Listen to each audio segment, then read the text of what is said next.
Vamos falar disso, o senhor já entrou no tópico do assunto, do momento, que é justamente isso. Ontem o Lula voltou a alfinetar os Estados Unidos, vejam só. Voltou a alfinetar os Estados Unidos na reunião com o chefe do Partido Comunista da China, Chen Jining, na cidade de Xangai. O presidente do Brasil ressaltou que vê necessidade de defender o papel chinês na economia global. Eu vou ler aspas aqui, tá? E vou fazer um comentário antes de passar para vocês. A aspas é o seguinte: quando nós reconhecemos a China como economia de mercado, estávamos dizendo ao mundo que não queríamos que a China vivesse na clandestinidade no mundo do comércio. Queríamos que a China fosse respeitada pelo que representava para a economia mundial. Fecho aspas. Bom, hoje, o Lula se encontrou com o presidente da China, o Xi Jinping, em evento oficial realizado em Pequim. Os dois presidentes assinaram 15 acordos bilaterais e, em discurso, Lula afirmou que a China é o, abro aspas, parceiro preferencial do Brasil para os negócios e relações exteriores. Inclusive, o Ministério da Fazenda projeta que os acordos assinados hoje rendam aproximadamente 50 bilhões de reais em investimentos para o Brasil. Bom, meus queridos, se Lula fosse um estadista, como querem que ele seja, como dizem que ele é, ele pugnaria para que a China reconhecesse direitos trabalhistas para os chineses da mesma maneira que ele luta ou diz lutar aqui no Brasil. Estou errado, professor Marcelo? Hipótese alguma, porque é muito fácil ele... Mas aí ele utiliza um argumento, ele fala é a autodeterminação dos povos e você não pode, em hipótese alguma, interferir nas políticas internas, políticas domésticas de um governo. Porque esse é um argumento que vale para simplesmente ele fazer de conta que o seu discurso não é contraditório. Ele defende um princípio aqui, mas não aplica esse princípio lá. Por quê? Porque é jogo para a sua excelência, o presidente Luiz Inácio Lula da Silva, ter os chineses como principal aliado para fazer investimentos no Brasil, criando para a sociedade brasileira a imagem de que a sua política econômica está dando certo. Não à toa, os trabalhos que foram feitos lá, os acordos que foram fechados, dentre eles tem um que me chamou bastante atenção. Qual foi? Aquele que trata da questão de aproximação com as mídias, em especial um acordo com a mídia estatal chinesa para a troca de conteúdos. Por que isso me chama tanto atenção? Porque uma das coisas nas quais a China, e eu falo isso com admiração e respeito pelo povo chinês e pelo governo chinês, apesar de não comungar dos seus princípios norteadores de administração. Mas veja, um dos princípios que norteia a conduta da China no mundo se chama diplomacia pública. O que é diplomacia pública? É a maneira como você seduz a sociedade do país onde você quer entrar. Ora, quando você faz um acordo para a troca de conteúdos, está altamente explicitado que ali será colocado uma forma de apresentar tudo aquilo que é relevante para a China aqui no Brasil. Dentre eles, vem junto trabalhos de investimentos. Não esqueçamos que nós temos como a presidente de um banco que trata com investimentos nos países do BRICS, que não são apenas os 5, tem um grupo de observadores, e eles podem fazer investimentos em outros lugares se desejarem, mas que vai priorizar determinadas empresas, porque é ali que vai ser determinado. É ali que a coisa... Eu fico imaginando nesse jogo, nesse intercâmbio da sedução, o que será que o Brasil vai oferecer às comunicações da China? Será que eles vão mandar Hit cantando Menina Veneno? Difícil. Uma tradução. Essas são essas loucuras que passam pela minha cabeça quando eu vejo uma coisa como essa. Agora são 14 horas e 29 minutos. Felipe Monteiro, em 2 minutos, me comente o seguinte fato. Né? O Lula ainda disse outras coisas e falou que a aproximação do Brasil com a China não vai ser só, né, nessa questão da economia, mas que isso tem que ser estreitado para além para a tecnologia, para a educação, para a cultura. Será que o Brasil vai se aproximar e se tornar uma democracia mais chinesa? Não, a democracia no Brasil, na minha opinião, está consolidada do modo brasileiro. Agora, é importante destacar o seguinte, né?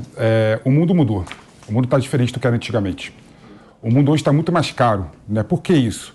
Porque antigamente... Heráclito já dizia. Por que isso? Porque antigamente a China e os Estados Unidos viviam de forma pacífica e de forma interdependente. Agora os dois países, tanto os Estados Unidos quanto a China, estão buscando a independência deles um do outro. E estão fazendo uma guerra fria em relação a Taiwan com a microtecnologia, não é? Então o Lula está certo, o Brasil tem que se aproximar, manter neutralidade, claro, e se aproximar da China para buscar esses ganhos efetivos que serão gerados quando a China buscar outros parceiros, né? O Brasil tem que começar a discutir, sim, a tecnologia, a reindustrialização, a questão dos chips, do microchips, investimento realmente em economia do conhecimento de forma geral. E a China, nesse aspecto, está muito mais próximo do Brasil do que os Estados Unidos. Mas, em geral, né, é importante destacar que o Brasil, em relação às questões externas, sempre foi um país neutro na sua diplomacia. Então, ele não pode... Ele tem que fazer isso de forma muito diplomática, sem colocar contra de forma ostensiva aos Estados Unidos, né? Então, acho que o Lula, nesse aspecto, ele realmente viu o futuro, né? Que é a China buscando parceiros fortes, e o Brasil é um parceiro forte e vai ganhar realmente com essa busca da China por novos parceiros. Olha, vamos ver aí, né, essas promessas. Agora são 14 horas e 31 minutos e nós falamos aí desta visita do presidente Lula e a sua comitiva, né, lá para a China.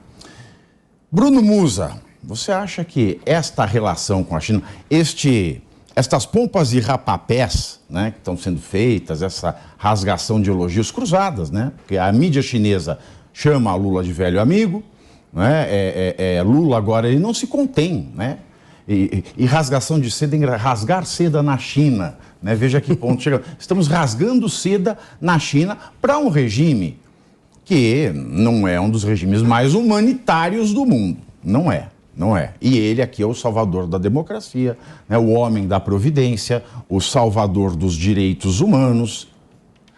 Isso não parece, essa rasgação de seda toda, não parece algo que já foi combinado para que a China, porque a China é que faz o maior aporte no Banco de Desenvolvimento do BRICS, não é uma contrapartida para eles terem deixado, por quê? Dilma Rousseff, presidente de um banco? Não parece que é uma contrapartida, Bruno Musa? Eu vou tentando encaixar algumas peças das coisas que a gente vem aparecendo. Eu concordo com o Felipe quando ele fala que a gente tem que promover um comércio maior e tudo mais, uma relação melhor, até porque a China ela é parceira comercial, maior parceira comercial de mais de 130 países no mundo, né? Acho que são 200 que tem mais ou menos na ONU, inclusive do Brasil, desde 2011. O que é óbvio, porque é o país mais populoso do mundo. Claro, claro. E aí, nessa linha do que o Felipe falou, então a gente está promovendo o que eu falei também aqui, abertura de comércio, para a gente ter mais uma relação de troca, mercados abertos. Pois bem, e você mencionou também, Pavinato, sobre a comitiva dele, lembrando que, ao que me consta, Stedley, do MST, foi para lá, né? Quem pagou esse tipo de conta? Ao que me parece foi. Outros foram convidados, presidente da CUT, da Força Sindical, da UGT, que eu não sei se integrou, mas recebeu o convite. Acho que eles não foram mais, hein? Acho que o GT foi, empatar, acho que foi. O GT foi? Acho que foi.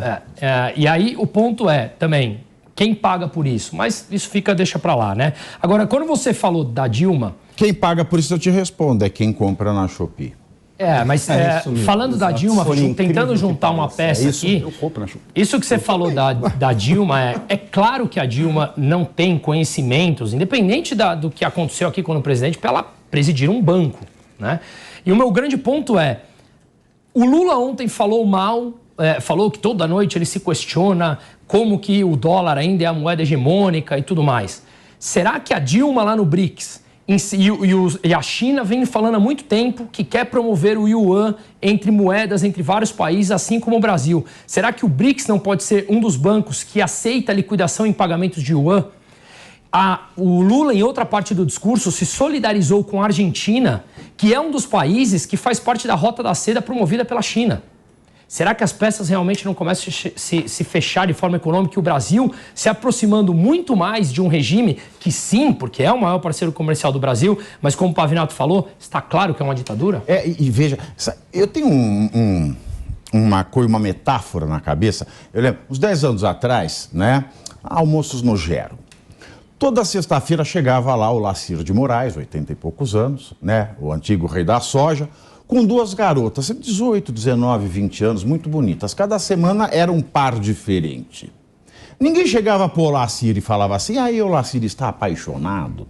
Ninguém chegava para a moça, e aí, meninas, o coração está batendo mais forte. Não, é uma coisa que você vê, todo mundo sabe o que é. Todo mundo sabe o que é. E quando a gente vê o banco do BRICS com a Rússia, muito dinheiro, China, muito dinheiro. Aí você vê a Dilma presidindo, a Rússia e a China são as meninas bonitas.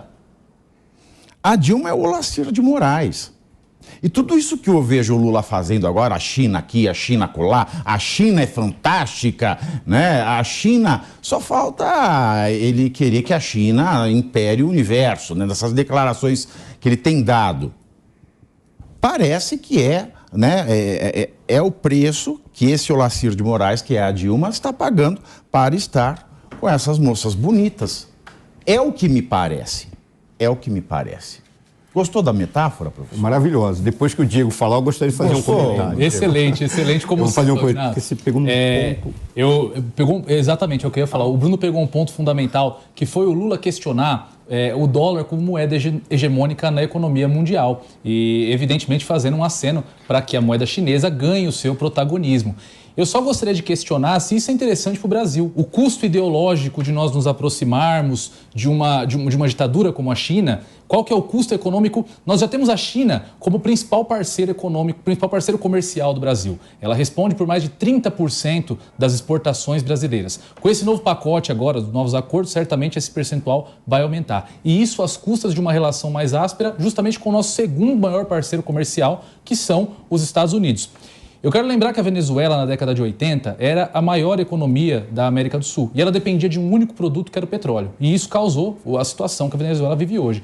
Eu fico me perguntando se o Brasil não segue o mesmo caminho por buscar cada vez mais ser um país de monoparceiro, de entregar toda a nossa balança comercial na mão dos chineses e a partir do momento que os chineses entenderem que nós não somos mais interessantes, encontrar outras alternativas, como fica o país. E vamos lembrar também que no começo do ano, a China já passou a encontrar alternativas à soja brasileira, por exemplo, para não ficar dependente do nosso país. E nós estamos tomando aí o caminho totalmente contrário. Olha, professor, para passar para você falar assim, quando a gente fala que, né, a relação comercial, um grande parceiro, eu gosto muito das palavras, né?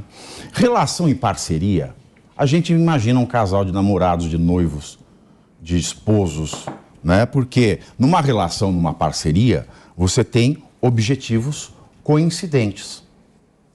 No caso do Brasil e da China, não existem objetivos coincidentes, mas complementares. Que, na sua complementaridade, cada um resolve o seu problema, mas não há um objetivo coincidente. É como a relação da prostituição. Você não pode falar que mesmo que consensual, né, mesmo que consensual, é uma parceria interessante. Não, um faz por dinheiro, o outro faz por prazer. Logo, esta relação Brasil-China, e voltando àquela metáfora que eu usei, e ainda sabendo que Dilma entrou num banco que tem é um dos melhores ratings do mundo até a entrada de Dilma, o preço disso vai ser alto, não vai? Olha, eu vou pegar, é maravilhoso a maneira como você apresentou, e vou pegar o ponto que o Diego trouxe quando ele falou dos riscos que nós corremos. É possível que haja objetivos coincidentes, mas não entre Brasil e China, mas entre esta liderança e aquela. O que significa que quando um líder busca outro líder no exterior por objetivos coincidentes, ele pode estar traindo o seu próprio país. Aí vem uma pergunta, mas espera aí, ambos estão traindo os seus países? Quando o Bruno trouxe, e desculpa, Felipe, mas porque acabou trazendo a partir do que você trouxe para nós, você foi levantado. Mas quando o Bruno trouxe, são os nossos maiores parceiros comerciais, e é importante que isso seja feito. E você disse assim, não, mas o Lula está mantendo a neutralidade para manter a equidistância, negociar com um e com o outro. Não está fazendo isso. E ele está caindo no colo dos indivíduos mais inteligentes para fazer política externa no mundo contemporâneo. Sabe por qual razão? Alguns anos atrás, nós desenvolvemos uma metodologia na nossa empresa para tentar entender como os países raciocinam e os governos tentam negociar com os outros. O norte-americano, ele usa sempre, quase sempre, o jogo do pôquer como modelo. Porque o jogo do pôquer, você tem um jogo aqui, você sabe o jogo que tem, não sabe o jogo que os outros têm, mas tem um jogo máximo possível. Os norte-americanos, eles sabem que ele tem sempre o jogo máximo, são os mais ricos, os mais poderosos, tem mais armas, tem mais tudo. Então, sempre eles blefam. Se você fizer isso, aqui é a linha vermelha, passar eu vou lá te dar um cascudo, e todo mundo recua. O russo sempre joga pensando xadrez. Como é o jogo xadrez? Eu tenho o mesmo jogo que você e eu fico criando uma estratégia, que eu faço uma peça, imagino resposta para tuas respostas. Eu sou inteligente se eu te conduzo para a resposta que eu quero. Como é que o chinês age? Ele age com base num jogo chamado Weiqi. O que é isso? Tabuleiro vazio, todo mundo tem um conjunto de peças. Como é que eu jogo? Eu ocupo os espaços vazios e te constranjo a recuar. E toda vez que você recua, eu ocupo o teu lugar onde você estava. Por que eu posso fazer isso e o chinês faz isso? Porque ele raciocina com o tempo e ele raciocina com o poderio que ele tem, em especial o poderio financeiro. Essa aproximação da maneira como está sendo feita, jogando os Estados Unidos de lado e fazendo com que... Está jogando, porque lá o que ele falou, quando ele disse, nós não queremos mais o dólar, nós queremos um mundo multipolar... Nesse jogo o Lula já perdeu, porque ele tem pressa. Mas só um detalhe, para os chineses, eles falaram muito claro, a nossa parceria com o Brasil é uma parceria de longo prazo e nós vamos avançar de acordo com que nós podemos colaborar. Colaborar com o quê? Eles vão comprar os nossos produtos? Eu vou te dizer como é que os chineses raciocinam e como eles são tão brilhantes. Eles fecham um acordo contigo e tu tem que passar a tua tecnologia para ele. Depois de um determinado período, pelo investimento que ele fez em você, ou você cobra o investimento, ou então ele compra a tua parte. Além disso, quando ele leva para lá, ele não precisa mais de você, ele faz a produção lá porque ele tem a tecnologia. Isso é inteligência, eles são brilhantes. O problema você acha que nesse ponto, não são eles. É uma coisa que